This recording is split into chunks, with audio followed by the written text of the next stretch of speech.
Hi, welcome to the Israel First television program with myself, Martin Blackham, from our studios in Jerusalem. Great to have you with us. Thank you so much for joining us today with a program that looks at Israel. We look at news from Israel and we look at features from Israel and things behind the news. And today's program is dedicated to the memory of Donna Phillips, who sadly passed away last year. She's the mother of our good friend and supporter, Karen Jacks from Missouri. So the program is dedicated to Donna. And in the news, the Times of Israel has reported on the thousands who've marched in Paris in memory of a murdered Holocaust survivor. A terrible story. Several thousand people took part in a silent march in Paris in memory of an 85-year-old Jewish woman killed in a grisly attack believed to be anti-Semitic. The leaders of several political parties from France took part in the march for Muriel Knoll, whose partly burned body was found in her Paris home. Knoll, who escaped the mass deportation of Jews from France. The Jews during World War II were taken to the concentration camps from France. She managed to escape that by fleeing from France, but she was sadly murdered in this terrible attack. She was stabbed 11 times and her body was burnt, which is terrible when you think about the fact that she was a survivor from the Holocaust. So really a terrible sign of anti-Semitism in Europe. And in the studio today we have a special guest, Shaun Sachs. Thank you so much, Shaun, for coming across. Appreciate you giving us your time today and your expertise. Shaun is originally from South Africa. He came to Israel in 1998. Prior to joining the NGO Monitor, he was the marketing manager for McAfee, the famous computer software security company, and he was also a project manager for Israeli technology firm NetSource. Shaun is the European Research Coordinator, NGO Monitor, and he's provided testimony before parliamentary committees in Holland, Finland and Denmark. Thank you so much for joining us today. Great to have you with us. We really appreciate you giving us your time and being on the program. So tell us very briefly, from your desk, you are the European, in the European Department at NGO Monitor. How do you see anti-Semitism in Europe? Is it going down? Is it increasing? Or is it staying the same? Or? Well, unfortunately, I think the reality is that anti-Semitism across Europe is increasing. And that is for a number of reasons. I think one of the reasons is old traditional anti-Semitism from what often people call the extreme right is returning. At the same time, there is also a new kind of anti-Semitism that is developing from the extreme left that quite happily mixes the idea of anti-Semitism and anti-Zionism together. And we also have the issue of migration, where many immigrants or migrants are coming from the Middle East and coming into Europe, and that again exasperates the issues of anti-Semitism. The reality being that, unfortunately, anti-Semitic incidents, from the violent murderous crimes like what happened in Paris to everyday anti-Semitism cursing out Jews, is increasing across Europe. So there's really there's kind of like a fear element, isn't there? I remember reading a story, Shaun, of people saying after one attack they feared to put on a kippah, the head covering, because of being recognized to be Jewish in one of the suburbs of Paris. And you know, there's a fear of doing your normal work, of going out, and it must be terrible to be in a situation like that. So tell us about NGO Monitor. First of all, I ought to just say to our viewers that an NGO, I want to define what that is first of all, but what is an NGO? It's a non-government organization, but maybe you can tell us a bit about what that is first. So NGO is a non-governmental organization. These are generally organizations that are created for a particular topic, or to raise awareness, or to achieve a particular type of goal, whether it's a charity or a human rights organization or an organization that is looking to be pro a certain cause. So when we think of NGOs, we usually think of them as charities. They're usually organizations who want to do good deeds, who want to help with the health or in some way. For example, in Africa, there's a lot of NGOs involved helping feed people or whatever. So we know NGOs are usually doing good deeds, but so why do we need NGO Monitor who's having to watch them if they're doing good deeds? Well, I think that's exactly the issue. Our founder, Professor Steinberg, as an academic, he realized that while NGOs claim to do good deeds, and many of them do, there's also the issue of what he calls the halo effect, where below the surface, many of these organizations which should be doing good deeds, and in some cases are, they're absolved of doing any wrong. And there's absolutely there was no mechanism in place that could actually look at the real activities of those organizations, or even some of the more problematic actions, whether it's misuse of funding, or as we saw recently with one of the world's premier human rights organizations, Oxfam, were involved in horrible sexual abuse scandals in many countries. Until recently, that type of information would have never seen the public eye. Also because everyone unfortunately assumes a charity or human rights organization doesn't do any wrong. And the reality, unfortunately, is not that case. And in your particular case, you're particularly interested, I guess, in NGOs who are misusing their funds to be anti-Israel or be anti-Semitic or to castigate Israel. Is that right? Well, it actually all goes back to 2000, where there was the UN conference that was supposed to be against racism and anti-Semitism and xenophobia. And on the side of this conference, there was a massive NGO conference where all the world's human rights organizations got together with the idea to fight xenophobia, racism, and anti-Semitism. But instead, it devolved very quickly into just another anti-Israel bashing session. And this was in Durban, is that right? Durban in 2000. Right. So the reality, again, was that organizations that are supposed to be involved in fighting for human rights, maintaining dignity, just became part of the anti-Israel circus, unfortunately. And NGO Monitor developed with a strategic goal to look at and examine the actions of organizations that claim to be human rights organizations, but they misuse their mandate and in some cases their funding to become political anti-Israel activists. Now, if our viewers are watching and they would like to, if you'd like to get involved, and particularly if they're already giving to an organization, is there ways you can find out if your organization is anti-Israel or not really? For example, like Oxfam or other NGOs, is there a way to find that out? Or? Well, on our website, we have a list of over 250 international NGOs based in Israel, in the Palestinian Authority, and internationally.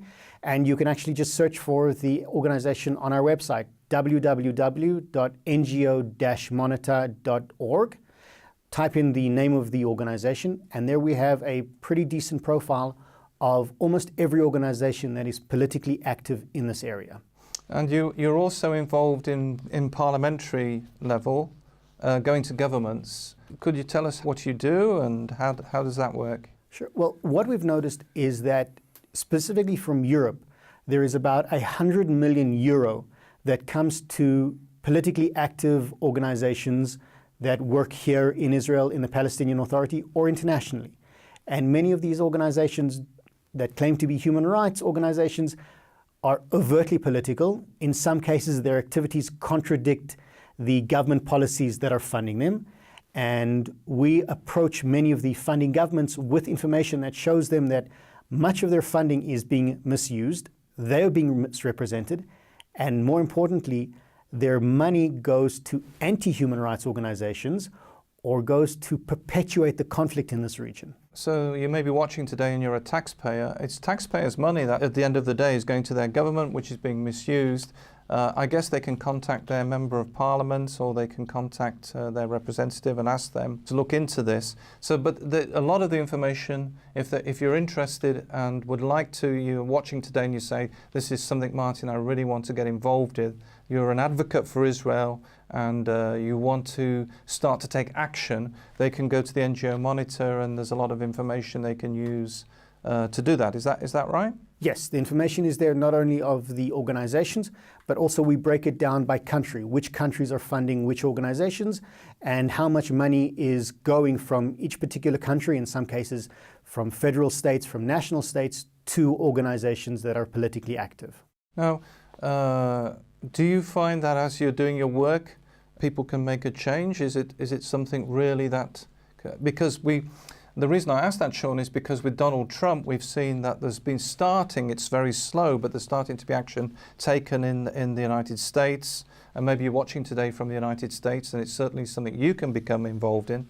Do you think that it's slowly there's a change in the scene?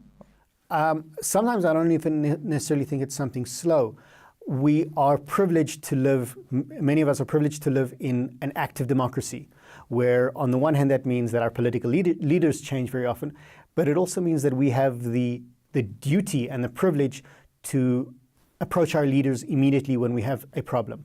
So in this case, many of the viewers should actually approach their elected representatives and say, look, this is the information we have. This is how much money is causing damage to the reputation of our country, seems to be against our foreign interests. Something needs to be done. And it's something that people can really get their teeth into. There's some people who, they're in their country, but they're frustrated that they can't either be in Israel or do something for Israel. But this is something, they don't have to be here. They can be in their country and they can help, they can get involved and really make a difference. Tell us a bit about BDS, because first of all, maybe you're watching today and you don't even really know what BDS, you think, what do these funny letters mean? But tell us a bit about BDS and how we can campaign against that. So BDS is the Boycott, Divestment and Sanctions Campaign against Israel that officially came about in its current form in 2004. And we spoke previously about the Durban Conference. Well, at the end of the Durban Conference, many of these organizations, these so-called human rights organizations, came out with statements calling Israel an evil apartheid state, drawing parallels between Israel and the old apartheid system in South Africa that differentiated between and discriminated between blacks and whites. So by 2004, many organizations decided to adopt the anti-Israel stance of the 60s and 70s and 80s to Israel. As I remember, Shaun, they, having been through that era, there was a lot of banks that were boycotted, any banks that were in South Africa. There were student demonstrations against any companies that were working in South Africa, etc. There was a lot of militancy, wasn't there? So it's very much, the idea was to adopt those same type of strategies against Israel.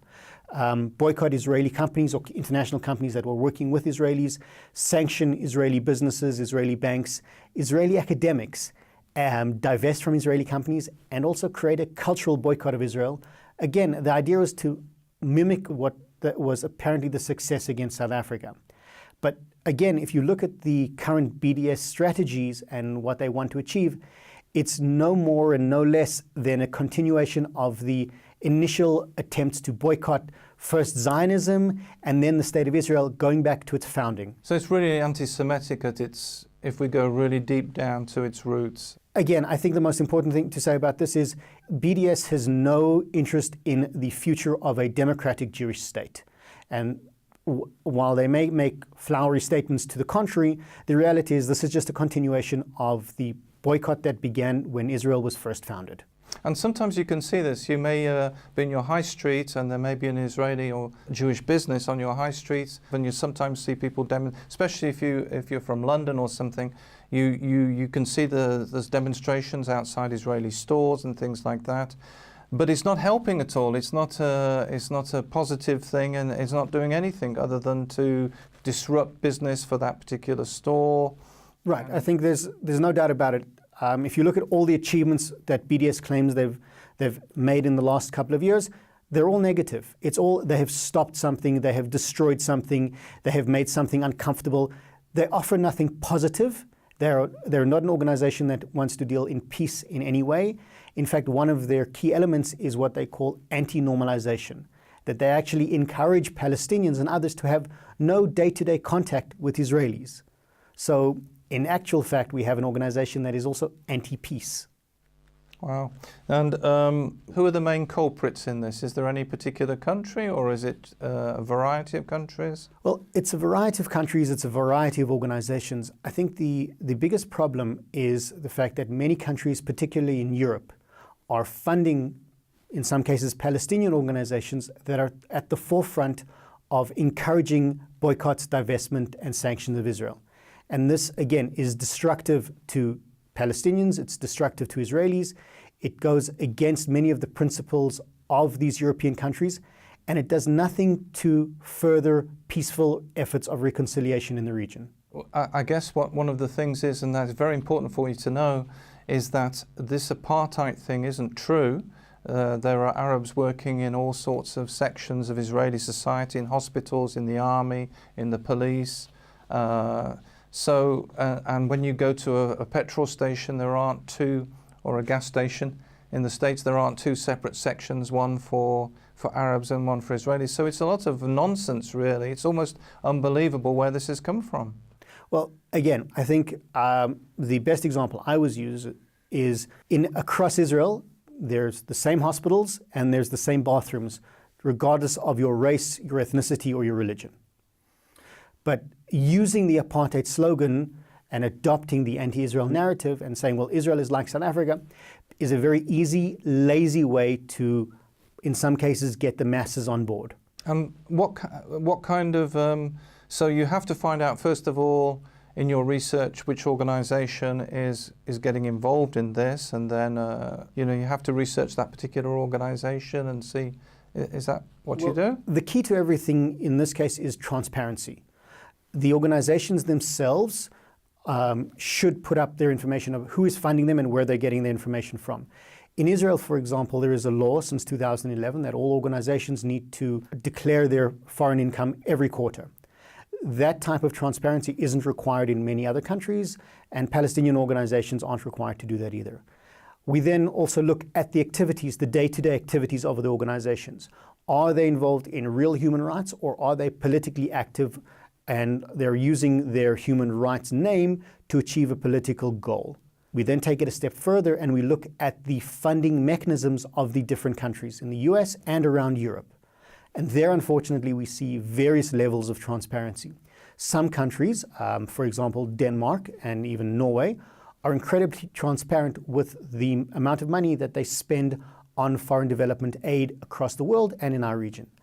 Other countries are far more opaque, and the information is not readily available. So it becomes very difficult, and we often are in back and forth, almost negotiations to try and receive information that should be publicly available.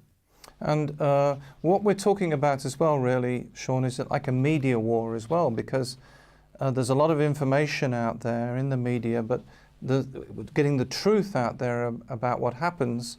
For example, where we are in the studio today, we had a terror attack just happen not far from the studio, and yet there was, if you read the different news reports, you would see different, the Palestinian terrorist, it was alleged that he was a terrorist and all this kind of stuff. So is that another issue that you're dealing with, that is getting to the truth when there's all this maze of organizations and information, getting to the truth of what they're saying? Is that part of your mandate? Well, absolutely. One of the issues is, because many of these organizations claim to be human rights organizations, media outlets across the world will reference information from a human rights organization. So we'll often find information where a human rights organization will speak about an alleged attack, but that same human rights organization will then say Israel committed war crimes by building synagogues in the old city, or a human rights organization which will actively work to send Israeli officials or have Israeli officials tried at international tribunals, but they're completely silent about blatant war crimes committed by Palestinian terrorist organizations.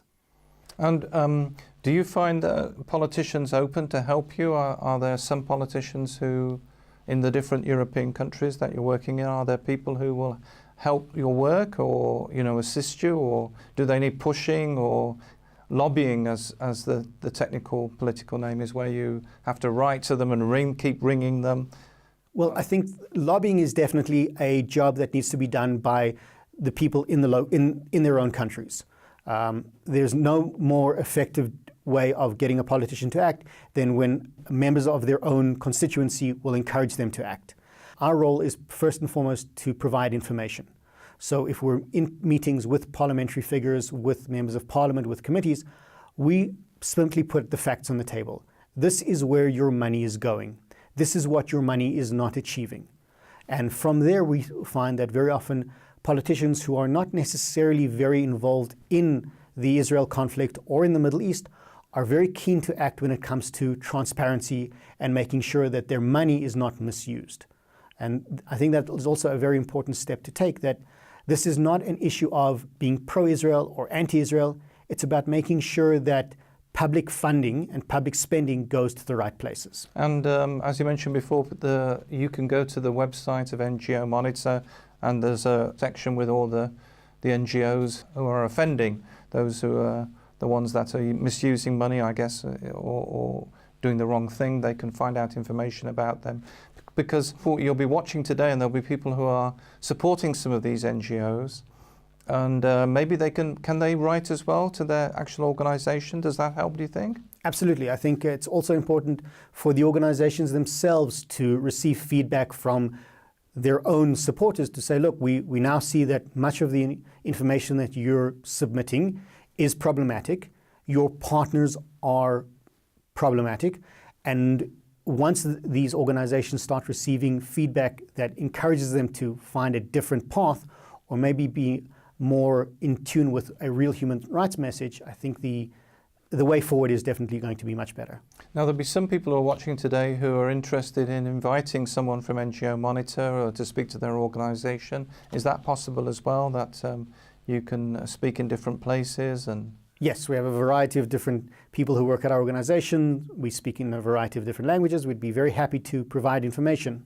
The only condition I have, or anyone in the organization has, is we'll provide information, but it needs to be used. And so you work particularly, or your desk is particularly for the European division, but I guess if, for example, you're watching in the United States today, there are also people from NGO Monitor they can contact. Yes. Particularly for the United States. I know that some of you in the United States are concerned about what's happening on the campuses, on the university with anti-Israel, different organizations, and they can maybe invite someone to come and speak. Yes. In fact, we've recently looked at the funding of many of the student organizations that are involved in anti-Israel activity. And there we find also a very, very troubling connections, and in some cases we come up against a severe lack of transparency. Now, the organisation NGO Monitor was started in 2002. How do you see the future of the organisation? I have to look back at some of the success that we've seen over the last few years. For example, the Danish government realized that a lot of their funding was going to particular organizations that were not only hostile to Israel and promoting boycotts of Israel, but actually supporting and encouraging terrorism by naming youth centers after murders of Israelis. And very soon after that, the Danish government stopped their funding. Other countries followed suit. The Swiss government passed a resolution recently ensuring that none of their money goes to organizations that support violence or anti-Semitism. And I think this trend is beginning to catch on across Europe. The European Union itself is relooking at a lot of their funding mechanisms. So the future is definitely positive. The way forward, though, is for citizenry to keep ensuring that their elected officials remain accountable. Well, thank you so much, Shaun, for giving us, the future of NGO Monitor. Very exciting, the developments that are going on there, and you can go on the website today, NGO Monitor, get involved. It's something really interesting that you will be changing the way that these organizations are looking at Israel. And the website is www.ngo-monitor.org. We look forward very much to seeing you next week. Shalom, my friends, wonderful to be with you today. We are going to do a little recap today to remember. The Tanakh is the name for the Bible in Hebrew, and it's to remind us Tanakh. Te is for the Torah of Moses, and Ne is for Nevi'im, the prophets. Tanakh and Che is for the Ketuvim, the writing. And you remember the Torah, it doesn't mean the law in Hebrew, it means the teaching and instruction. So Moses was given instruction how to live our life. So now we are looking at the Nevi'im. Last time we looked at the former prophets, which was Nevi'im Rishonim at the beginning. And now we are looking at the later prophets, and is Nevi'im Achronim. And so there is three.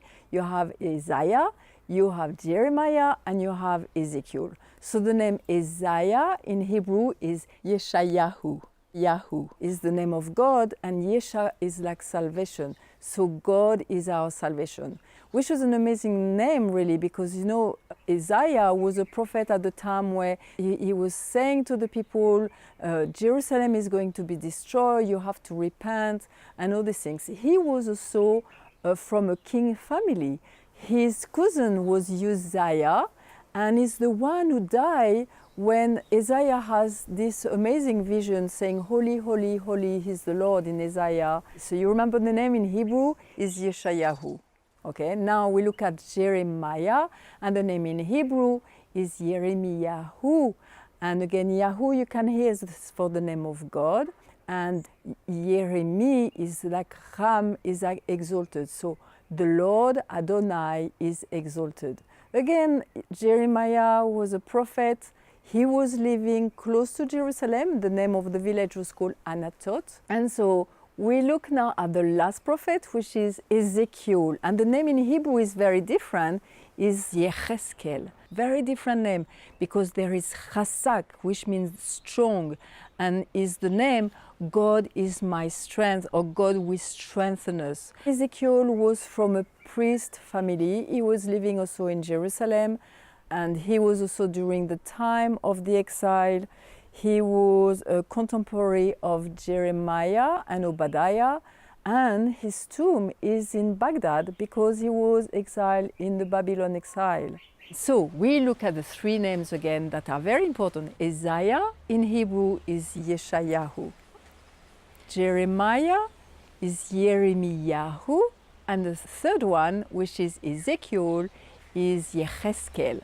And so we learn these three names, which is very important, and we've learned some new names in Hebrew. This is wonderful, and we'll see you next week. Bye.